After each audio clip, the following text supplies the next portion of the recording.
And I finished college with a plan, maybe a little different from a lot of college graduates, which is I'm going to come home and never leave.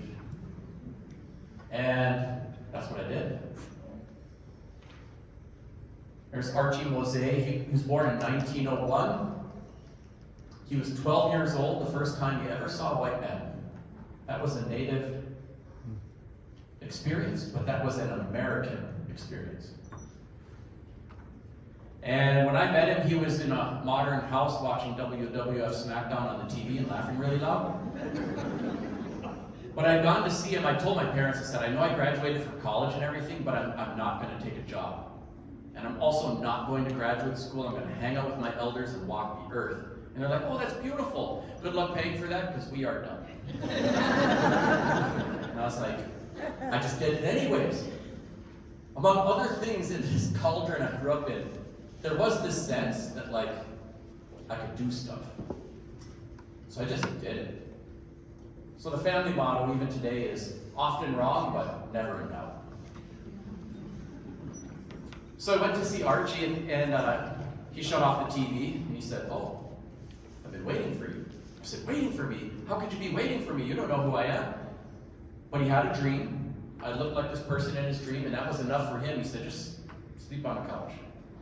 I was like, okay. So I slept on the couch. About 5 in the morning, he's standing over the couch. Get up. You got to drive me to a funeral. I said, funeral? Who died? Okay, just a minute. And I kind of became his gopher, like go for this, go for that, drive me here, drive me there. That's all I ever wanted. I just wanted to be in the room.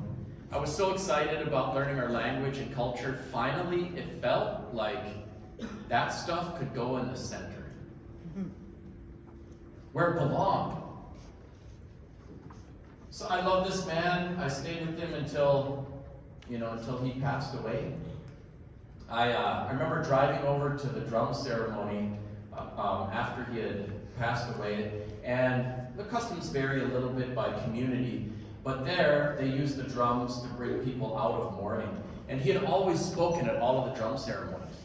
In the Ojibwe language, the word for an elder, Gitchiaya'a, means great being. So the older you become, the more important you become. So even though it might have seemed a little taxing to ask the oldest person in the room to do the talks, like, that's the voice that they wanted to hear. I remember driving over to the drum ceremony thinking, I have no idea who's going to be talking at this drum ceremony, because he did it all. And as I came through the door, this is Betsy, one of his daughters, she was so kind to me. She kissed me on each cheek and hugged me close every time we saw each other. Of course, she had the dark glasses, and she could give the mean native grandma look too, and shake her cane at the grandkids. And for the first time in my life, she's looking at me like I was one of her grandkids. And she came up and she said, I bet you wonder who's talking today. I was like, yeah, who's going to do that? And she goes, well, you are. I said, what? I said, I'm a kid. I'm not from here. I don't think I'm the person for this job. And she said, well, you've been following that old man around all these years. I'm going to find out what you learned. And she had a line of people with their tobacco offerings and bowls of food. And she also said, he never forgot a name. He never forgot what somebody was asking for. I'll be listening. It was my first public speaking event in Ojibwe. Stumbled, bumbled, and rumbled my way through that. I heard one glance at Betsy, and she just gave me a look, like a little nod, and that was that. It was kind of like Forrest Gump. Once he realized he could run after that, every time he went somewhere, he was running, and he never thought it would take him anywhere, but it did.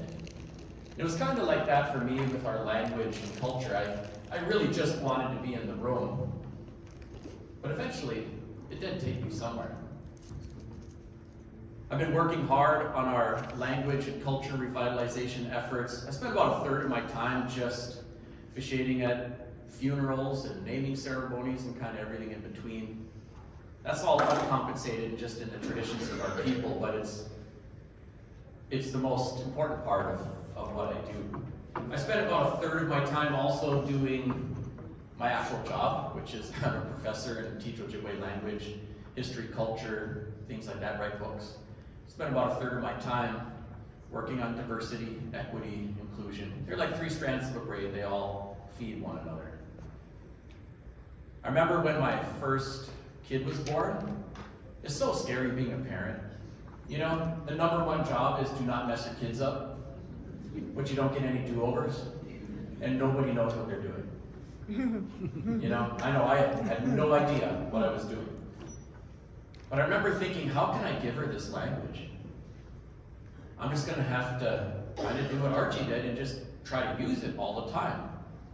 And so that's what I did. And I remember flashpoints in her journey, like age 2, waking up in the middle of the night crying around for milk, saying,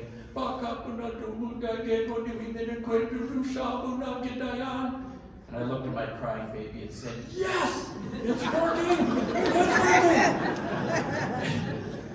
A couple of years later, I did a keynote at the Anishinaabe TED conference. We had about 1,000 people at this language conference. And so I'm up there talking, and she's literally running in circles around me.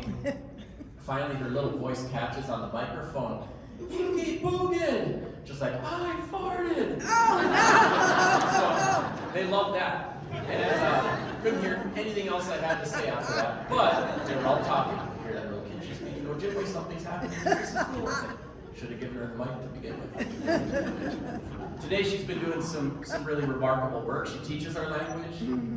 She has been part of a team in Mille Lacs that was working on some of the books, recording, and transcribing elders.